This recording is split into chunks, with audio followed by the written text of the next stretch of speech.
Canelo Alvarez versus Caleb Plant, as you all know by now, is pretty much dead in the water, and it's no longer going to push through for the September 18th date. However, there is other talks and other names arising from that chaos. First and foremost, looking over the articles over at ESPN and what has been discussed in regards to the negotiations and why they fell through, it really does seem like Alvarez was asking for a bit much. Caleb Plant did seem to give a lot of leeway. He was giving into a lot of Canelo Alvarez's demands, the one-way rematch clause, of course the guarantee, because obviously Alvarez is the bigger fighter, but there were some definite oddities, like for instance, if Canelo Alvarez got sick or hurt during his training camp, then he wanted Caleb Plant to stick around and wait for him.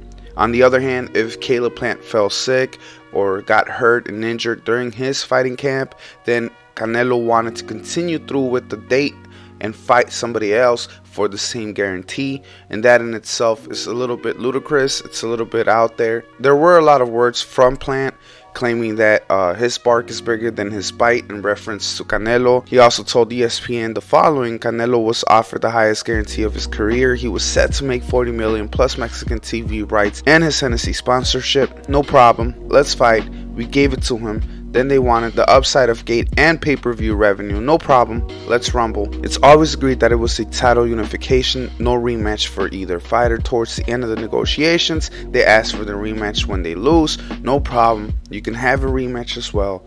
I just want to fight. Besides the one-way rematch clause, it would only go into effect if Alvarez lost, which Plant said he agreed to. There were also the matters of the ring size, which Caleb Plant and his team pretty much agreed to. Nevertheless, this fell through. It's very unfortunate. I really was looking forward to it. Not so much because of how proven Caleb Plant is, because he's far from it. There are some flaws that I see in his game. He is a talented fighter, don't get me wrong. He is a world champion, but his resume is very, very lackluster. And I think this was a big fight for Canelo Alvarez to finally become undisputed at 168, which has been his goal for the last few months. However, in a recent interview, Eddie Hearn stated that he is looking forward into perhaps starting up talks once again for a future date in this year. Potentially could spill over, however, into 2022. Now, for the good news, Dmitry Bivol is looking to be the next potential opponent for Canelo Alvarez on September 18th, and that would be on DAZN. And one of the reasons why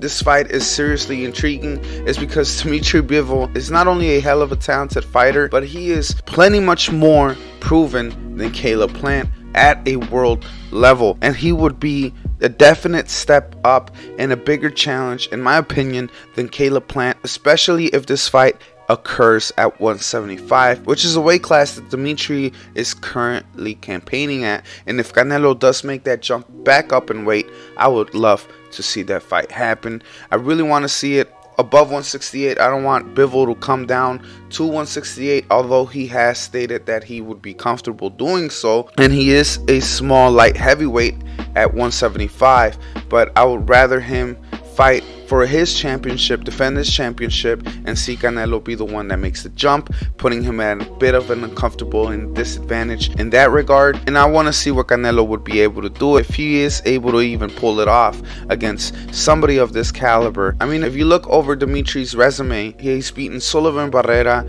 Isaac Chilemba, Jean Pascal, Joe Smith Jr. I mean, this guy is extremely talented, and he doesn't just eke past them, he beats them in one-sided events. This would be a much better fight. I still want to see Alvarez versus Plant later on this year, if not early on next year, for all the belts. I want to see an undisputed champion. I think it's a really good thing for the sport. Nevertheless, guys, let me know what you guys think about the Dmitry Bivol fight. Do you think Alvarez has what it takes to beat him, especially at 175? Would you mind that fight at 168? And also, what do you feel about Canelo Alvarez versus Caleb Plant's negotiations falling through? Do you think it was all Alvarez's fault for it falling through? Is Canelo simply being a diva, or is he just exercising his quote-unquote A-side advantages?